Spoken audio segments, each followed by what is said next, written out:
예고해드린 대로 김건희 씨 텔레그램 후속 보도를 시작하겠습니다. 지난해 5월 김 씨가 자신의 수사와 김혜경, 김정숙 여사, 김명수 전 대법원장 수사를 사실상 지휘한 것 외에 윤석열 당시 대통령이 그달에만 박성재 법무부 장관과 여러 차례 통화한 내역을 확인했습니다.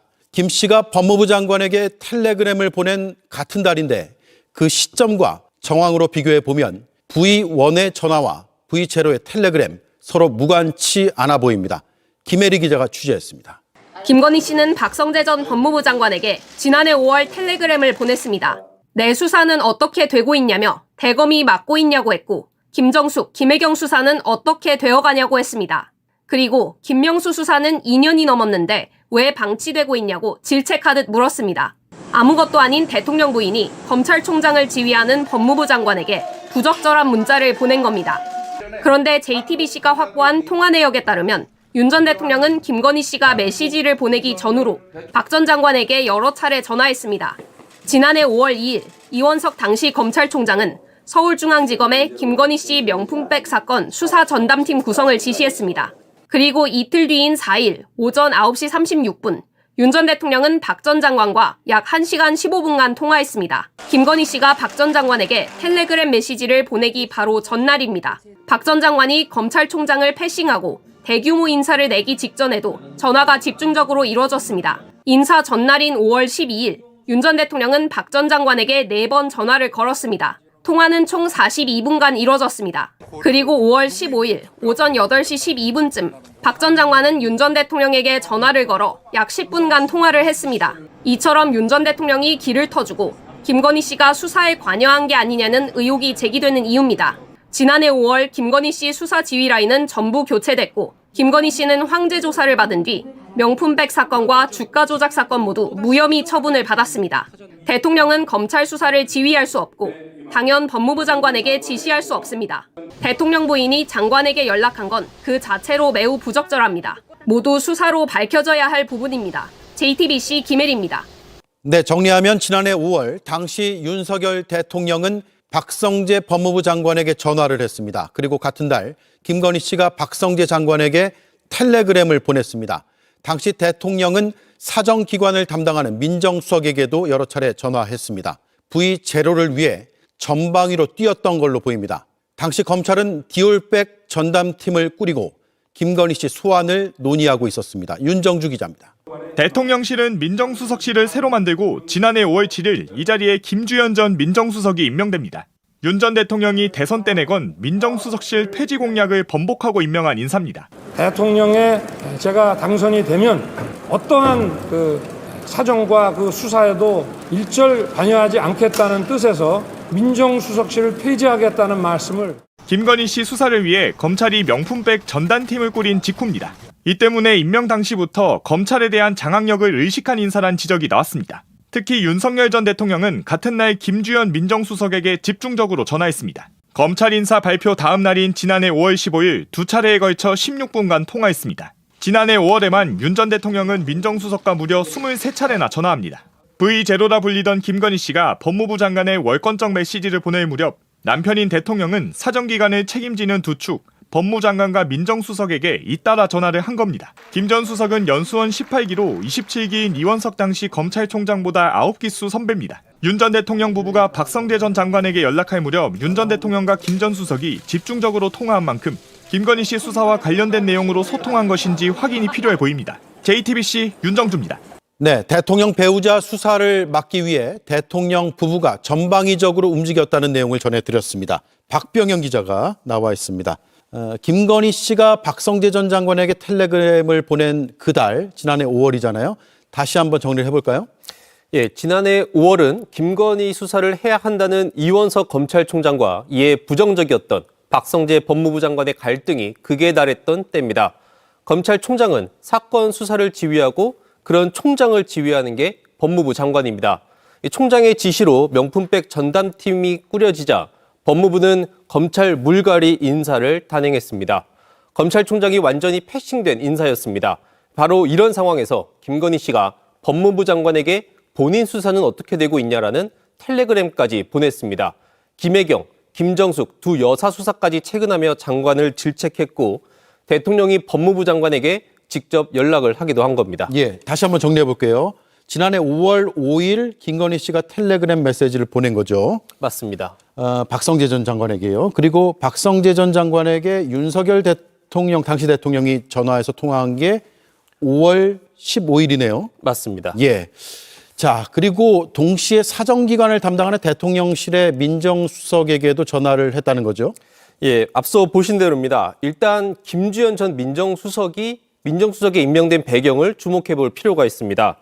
검찰 수사에 관여하지 않겠다며 민정을 폐지했던 게 윤석열 전 대통령의 공약이었습니다. 그런데 김주현 전 수석은 당시 검찰총장보다 9기수 선배입니다. 박성재 전 장관은 총장보다 10기수 위 선배입니다. 대통령 역시 검찰총장 출신입니다. 완벽한 수직관계, 지휘관계가 성립된 겁니다. 예. 당시에도 이런 우려가 있었는데 현실화된 거라고 볼 수 있습니다. 네. 자, 그 전화 통화 내용까지 더 취재는 해봐야겠으나 여러 정황들, 시점, 그리고 통화한 상대 이런 것들 종합해 보면 당시 영부인 수사를 막기 위한 움직임이 전방위적으로 있었다고 우리가 추정해 볼 수 있는 거죠. 대통령이 관여를 했다면, 수사에 관여했다면 그 월권 아닙니까? 당연한 월권입니다. 무엇보다 자신의 배우자와 관련된 수사력을 행사를 했다면 범죄 행위가 될 수 있습니다. 예. 지난해 1월 윤석열 전 대통령이 송경호 전 지검장을 대통령 안가로 저녁 무렵에 불러들인 정황이 새롭게 드러났습니다. 삼청동 안가의 출입 기록은 남지 않습니다. 흔적이 남지 않는 그곳으로 군 사령관들과 경찰총장을 불러 계엄을 지시했고 계엄 해제 이후엔 법무부 장관과 법제처장 등이 이곳에 모였습니다. 철저히 배후에 가려진 대통령의 권한이 집약된 안가라는 장소에 배우자 수사를 담당하는 일선의 지검장을 부른 것으로 볼 수 있습니다. 예, 대통령 안가로 갔다 온 당시 송경호 서울중앙지검장. 그때 김건희 씨 수사에 대한 입장이 어땠습니까? 안가 호출 전엔 수사를 해야 한다는 입장이었던 것으로 파악됩니다. 2023년 12월 명품백 수수 의혹과 관련해 검찰 고발 사건이 있었고 도이치모터스 주가 조작 사건에선 김건희 수사를 촉구하는 압박이 커졌습니다. 중앙지검 내부에서도 김건희 소환이 필요하다는 의견이 지휘부에 전달됐던 때입니다. 당시 중앙지검은 대통령실과 김건희 측에 소환 조율을 시도하기도 했습니다. 대통령실은 불쾌하다는 반응이었고 이원석 당시 검찰총장, 송경호 지검장을 불신임한다는 이야기가 나왔습니다. 예. 이런 지검장을 안가로 불러들인 정황이 드러난 만큼 이 두 사람이 어떤 대화를 나눴는지도 수사를 통해 밝혀져야 할 부분입니다. 예. 상당히 의혹이 더 증폭되고 있는데 김건희 특검이 지금 한 달 남은 상황 아니겠어요? 당시 대통령실과 검찰을 수사를 해야 이게 밝혀질 텐데 수사가 가능합니까?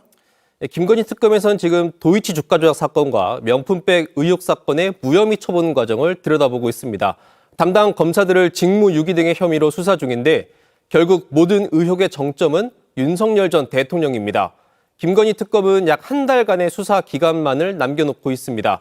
검찰 시스템을 붕괴시킨 이 사안을 수사하기엔 조금 모자른 수사 기간일 수도 있습니다. 예. 김건희 특검법을 개정해 수사 기간을 연장해서라도 이번 사건에 대한 진실 규명 반드시 필요해 보입니다. 예, 진실 규명 필요해 보이고요.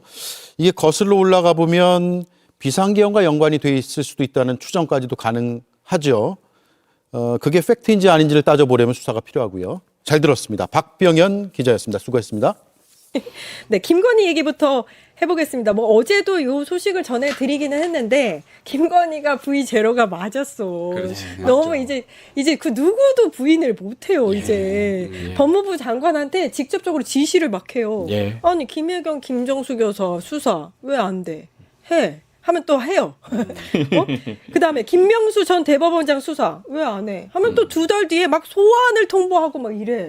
그게 아무것도 아닌 사람 김건희가 한 일이에요. 예, 뭐 여러분들도 전혀 아무렇지 않으시죠? 네, 예, 뭐 김건희 그랬나 대통령의 보다. 시대였던 거고요.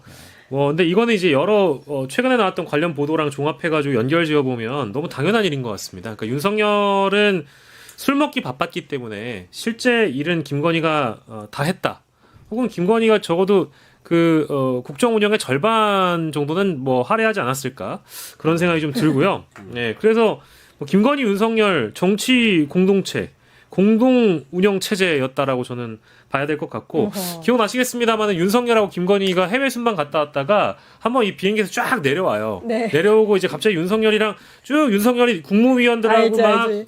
저희 귀국했다고 악수하고 나서 갑자기 뒤돌아서 가지고 김건희한테 잘했고 고생했고 이따 보자고 이러고 이제 헤어지잖아요. 공항에서 서울공항에서 상징적 장면이죠. 그런 걸 봤을 때는 이제 이 어떤 국가 운영을 둘이 같이 했다라고 보는 게 이제 합리적입니다. V0 그리고 뭐 여러 보도들에도 나왔습니다만은 권력으로 따지면은 이게 왜 V0겠습니까? 윤석열에게 지시하거나 혹은 하대할 수 있는 그런 존재는 이제 온리 김건희밖에 없었기 때문에 예, V0의 뜻은 V1보다 당연히 높은 거지만 이 제로가 O일 수도 있습니다.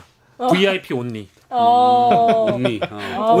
온리의 저는 이게 윤석열의 재가가 없었더라면 이렇게 하기도 어려웠겠지만 그 임명하는 과정에서 무언가의 압력이 행사됐다라는 이제 생각도 좀 들어요. 왜 그러냐면 그 이전에 한동훈 법무장관일 때는 사실상 뭐가 안 먹혔을 거라는 이제 추측이 들어요. 왜냐면 우리가 문자 사건 있었잖아요. 총선 때 뭐 5개 문자 씹혔다. 일십. 그래가지고 이제 한동훈에 대한 어떤 분노나 이런 것들이 굉장히 올라갔다. 그 이후에 들어온 법무부 장관이기 때문에 실제로 그 과정에서 인사에 관해서 김건희가 뭔가의 역할을 했을 가능성이 있다. 그렇지 않고서는 법무부 장관에게 영부인이 여기저기 막 전화해가지고 혹은 연락 뭐 문자해가지고 이런 사건에 관해서 이야기할 수 있겠습니까? 그러니까 그 맥락이 저는 지금 있을 거라고 생각이 되고 그러니까 다이렉트로 연락해가지고 자기 사건뿐만 아니라 수많은 것들에 대해서 지시형으로 이렇게 얘기할 수가 있었던 거죠. 그래서 인사에 저는 관여했을 것이다라는 생각이 들고 또 하나 평가할 건 이게 검찰과의 다이렉트 연락이나 이제 뭐 아마 그 법무부의 검찰국장 여기하고도 이제 저는 연락을 했을 거라고 보고 민정수석 김주현 민정수석 여기하고도 연결돼 있는데 저는 법무부 장관이 검찰과 그 김건희 사이에서 브로커 역할을 했다. 법무부 장관이라고 얘기할 수조차 없는 정도의 아주 처참한 수준입니다. 브로커 역할을 했고 실제로 검찰은 이 사설 경호부대처럼 행동을 한 거예요. 그러니까 이건 완전히 국정농단에 해당한다. 저는 이렇게 규정하고 싶습니다. 근데 제가 놀란 건 사실 김혜경, 김정숙 여사의 수사라든지 김명수 전 대법원장 수사는 본인 사건도 아니잖아요. 이걸 수사해 말아를 어떻게 할 수 있는 걸까요? 그러니까 저는 이런 생각이 들어요. 대한민국에서 그 법무부 장관을 상대로 해서 자기 사건에 대해서 얘기할 수 있는 사람이 누가 있습니까? 네. 없거든요. 이런 없죠. 경우는 없는 거예요. 그러니까 이건 문제가 있는 거는 뭐 100% 확실하고요. 박성재는 대화를 하면서 과연 이걸 김건희하고만 지금 대화하고 있는 걸까라는 심리적 압박이 분명히 있을 거예요. 물론 관계에 따라 압박이 없을 수도 있겠지만 왜 이런 말씀 드리냐면은 우리가 정관예우 막 하려고 막 변호사들 살려고 하잖아요.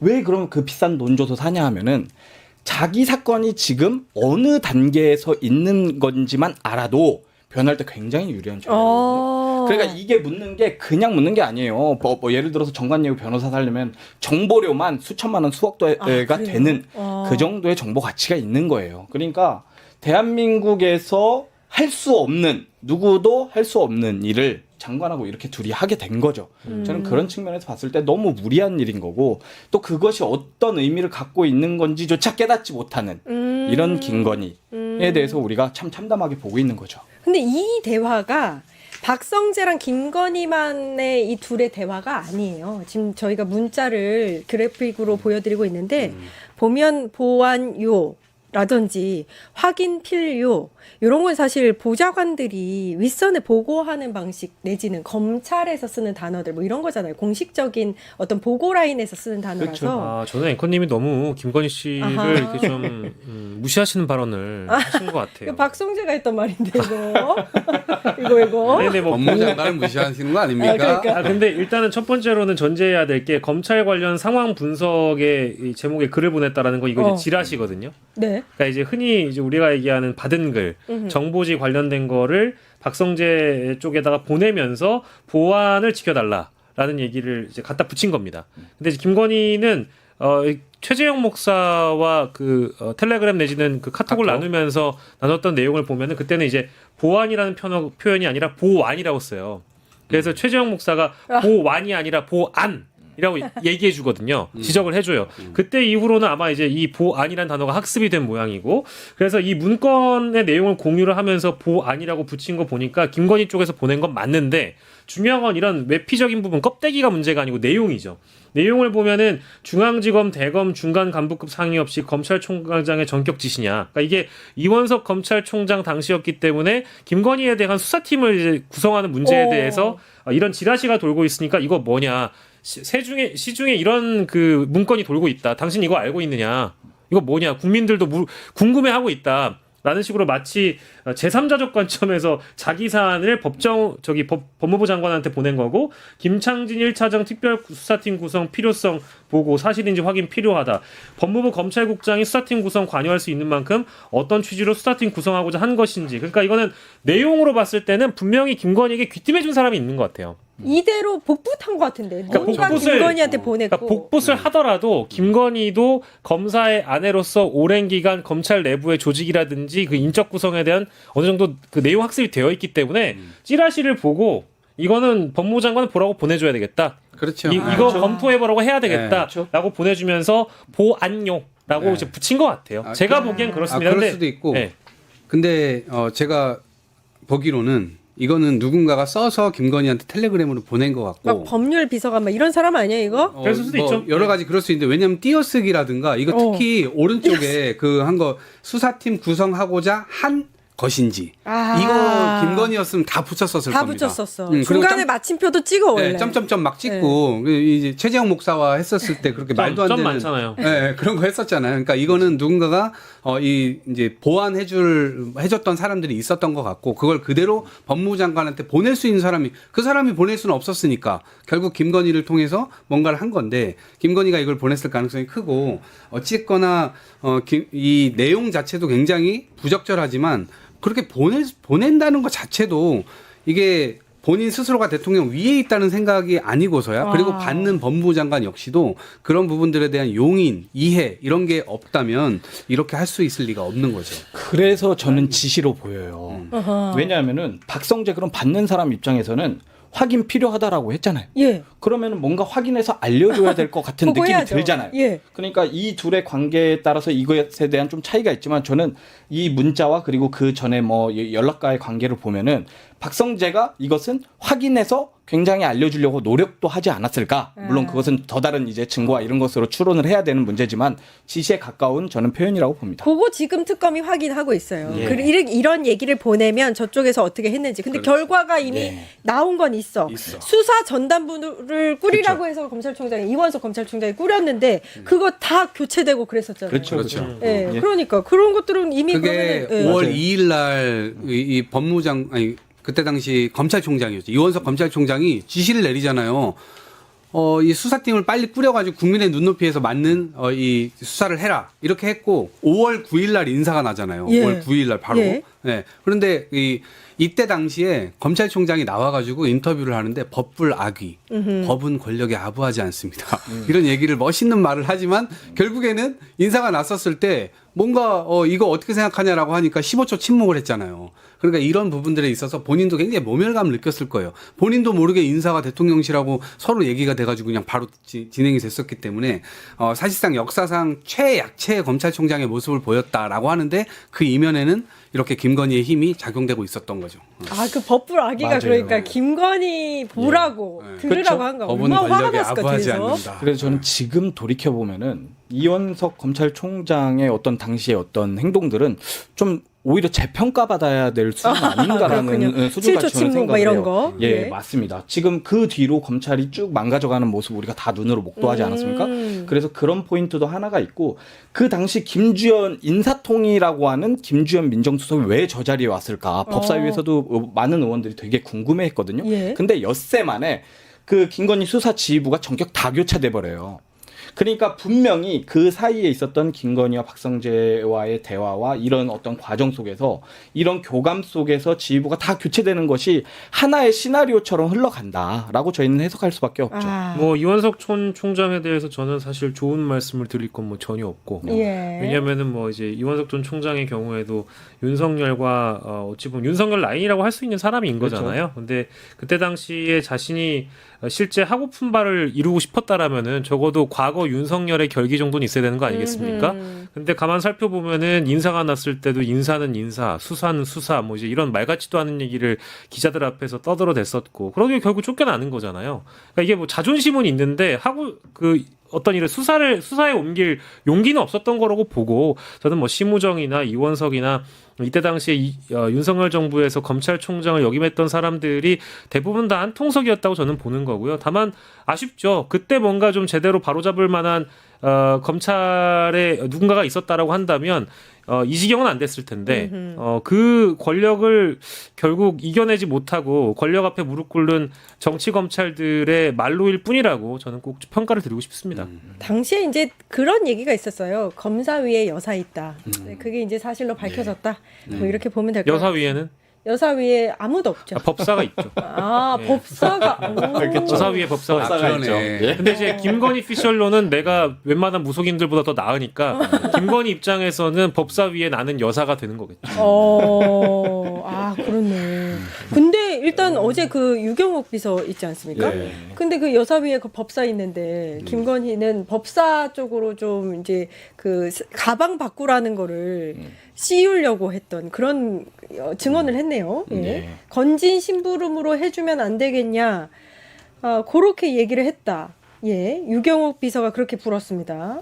김건희한테 이 비서가 유경옥이 사실 진짜 완전 최측근이거든요. 등을 돌린 거 아니냐. 처음에 딱 들었을 땐 그거가 있었는데 얘기를 들어보니까 또 그것도 아닌 것 같아요. 에디터님. 어떻게 보세요? 네, 그게 아닙니다. 그게 아니죠. 그거 아니에요. 그거 아니에요. 그거 아니고 그거 지금 아니고. 이제 우리가 언론 보도에 드러난 대로만 해석을 하면 안 되는 게 현장에 방청을 했던 분들을 통해서 재판의 분위기가 이제 생생하게 전달이 되고 있는데 유경옥 같은 경우에는 지금 진술을 바꾸거나 아니면 증인 출석을 안 하거나 하는 방식으로 그동안 자기가 이제 그러니까 재판에 협조할 수 있는 부분을 그동안 협조를 제대로 안 해왔어요. 근데 이제 와서 마치 김건희와 다른 배를 탄 것 마냥 난파선 김건희호에서 내리는 것 마냥 행동하는 것 같지만 이 문장만이 보도돼서 그렇고요. 전반적인 이 재판의 분위기는 어땠냐면 유경옥이 어떤 방식으로 이런 그 가방을 전달받고 되돌려받고, 그러니까 즉 건진으로부터 전달받고 혹은 나중에 또 김건희 쪽에서 되돌려줬다라고 하잖아요. 그런 방식에 대해서 판사들도 막 질문을 합니다. 그러면 샤넬백을 되돌려줬다라고 하는데 샤넬백을 그러니까 어디에서 어떤 방식으로 어떤 수단을 통해 되돌려줬느냐 물어보는데 대답을 못해요. 가령 우리가 샤넬백이라는 이 어떤 고급 백을 줬을 때 이거 그냥 본체만을 주지 않잖아요. 예. 쇼핑백에 담아서 혹은 상자에 담아서 뭐 이런 식의 표현들을 하지 않습니까? 그런 진술들에 대해서 유경옥은 대답을 못 해왔었고 이번에 나온 게 이제 카트를 써가지고 뭐 전달을 했다 어쨌다 이제 이런 진술을 했거든요. 예. 그러니까 이런 것들도 재판부나 특검 쪽에서 아직 그 중요한 연결고리를 유경옥 쪽이 제대로 밝혀주질 않았어요. 그래서 요거는 일단은 첫 번째로는 우리 대전제해야 되는 게 유경옥 그리고 정모, 조모 행정관 이 문고리 3인방은 여전히 김건희를 면회를 가고 있고 김건희의 아크로비스타를 지키고 있는 사람들이에요. 그래서 김건희와 소통이 가능한 사람들입니다. 그래서 김건희 측 변호사와 김건희와 소통한 상황에서 나온 언급이라고 봐야 되는 거예요. 그럼 전략적으로 요거는 어느 정도 좀 밝혀졌으니까 그러니까 이제 선택적으로만 요거까지는 진술을 하자. 여기까지만 우리가 진술을 해주고 시간을 벌자. 혹은 특검이 의혹을 갖고 있는 전달의 방식, 전달 수단 이런 것들은 밝히지 않고 끝까지 한번 기다려보자. 입을 열지 마라. 이런 식으로 해서 지금 수사에 혼선을 주려고 하거나 사실상의 재판 방해를 하고 있는 겁니다. 저도 저 해석이 맞다고 보는 게 지금 핵심은 또 목걸이잖아요. 그 목걸이는 자기는 모른다라고 지금 잡아떼고 있는 거예요. 샤넬백만 인정했군요. 샤넬백만 예. 인정하고 있고 그것은 지금 건진의 처남이 그걸 다 전달하는 과정에 중간에서 배달 역할을 했다는 거 아닙니까? 그리고 카트로 실어가지고 박스떼기로 뭘 이렇게 날렸는데 마크로비스타를 올렸지 자기네들은 아무것도 본 바 없다. 아. 특히 먹거리는 더더욱 본 적이 없다. 이거는 지금 마치 김건희랑 뭐 지금 유경옥이 분리되고 있는 것처럼 사람들이 인식되거나 혹은 언론에서도 그런 식의 표현을 하던데 그거 아닙니다. 지금 박영식 앵커가 얘기한 게 맞아요. 그래서 저는 그 부분에 관련돼서는 분명하게 김건희 편을 들면서도 본인들 역시 계속 이 건진하고 건진 처남이 계속 이미 증언까지 한 마당에 본인들이 그거를 계속 지킬 수가 없잖아요. 그래서 괘씸죄에 걸려서 본인들도 수사 대상에 올라가거나 훨씬 더 센 법의 어떤 심판의 대상이 될 수가 있기 때문에 그 지점까지는 나왔지만 실제로는 저는 김건희랑 멀어진 것은 전혀 아니다. 여전히 김건희 개똥을 치워주고 있고 개밥 주고 있는 상황이에요. 진짜 그건 맞지. 진짜 왜냐하면 하고 있는 거거든요. 아크로비스타 압수수색 하러 갔을 때 문 열어준 게 유경옥이에요. 맞아요. 예. 그리고 그 회사 뭐죠?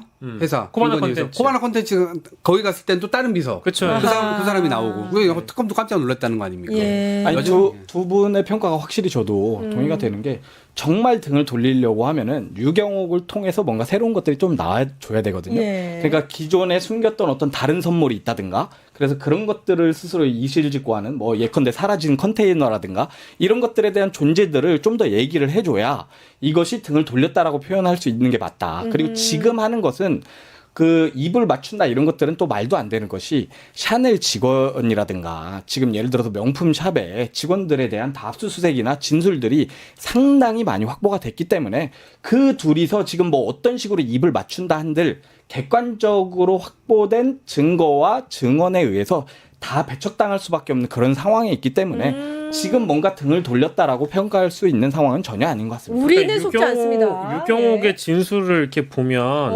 영부인이 혹시 가서 건진한테 심부름 해준 걸로 하면 안 되겠니라고 부탁했다.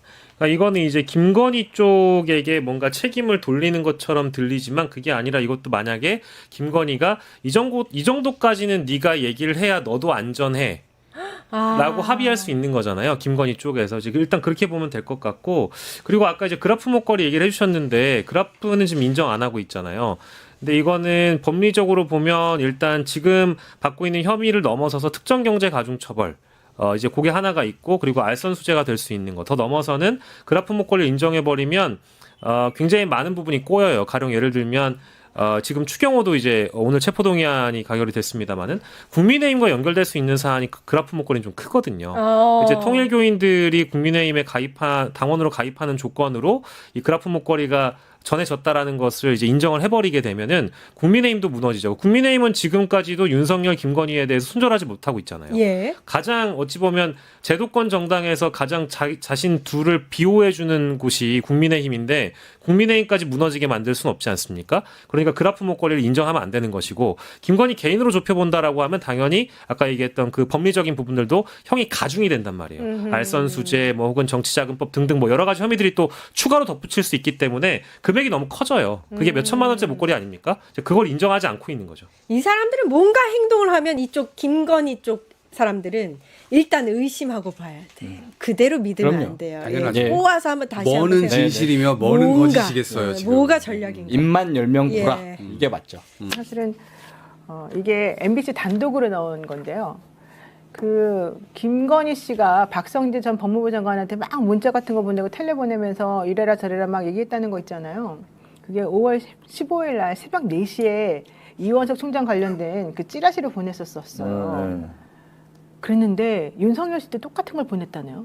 박성재 전 장관에게. 그러니까 부부가 나란히 새벽 4시와 아침 8시에 차례로 똑같은 메시지를 보냈다는 거예요. 김건희는 새벽 4시에, 남편은 아침 8시에. 근데 그 남편이 아침 8시에 일어났을 리는 없잖아요. 그러니까 내가 보기엔 김건희가 보낸 것 같아요. 남편 핸드폰으로. 하긴 출근도 통상적으로 11시에 하잖아요. 그러니까 8시 일어나가지고 저걸 보냈을 리는 없고, 내가 봤을 때는 이거는 김건희가 남편 핸드폰에 원래 자기가 좀 건드리고 그런 데잖아요. 그랬던 것 같은데, 어쨌든 지난해 5월 2일 날 이원석 당시 검찰총장이 서울중앙지검에 김건희 씨 디올백 수수 의혹을 수사할 전담팀을 만들라고 지시를 했는데 그로부터 사흘 뒤에 김 씨는 박성재 당시 법무부 장관에게 검찰 관련 상황 분석이라는 글이 담긴 메시지를 보냅니다. 전담 수사팀 구성을 누가 했는지 이원석 총장이 했는지 아니면 검찰국장이 했는지 파악해라. 색출해내라. 사실 이 내용이었거든요. 그리고 불과 8일 뒤인 5월 13일 날 법무부가 정말로 서울중앙지검에 지휘부를 갑자기 교체를 했죠. 그러니까 5월 14일 날인 그 다음 날 이원석 총장이 내가 거기에 대해서 더 이상 할 말이 없다. 침묵으로 그 정말 엄청나게 참는 듯한 그 모습이 딱 보였죠. 그리고 난 다음에 지휘부가 교체가 되고 난 다음에 그 5월 15일 날 새벽 4시에 김 씨가 다시 박성재 전 장관에게 속칭 찌라시를 보냈습니다.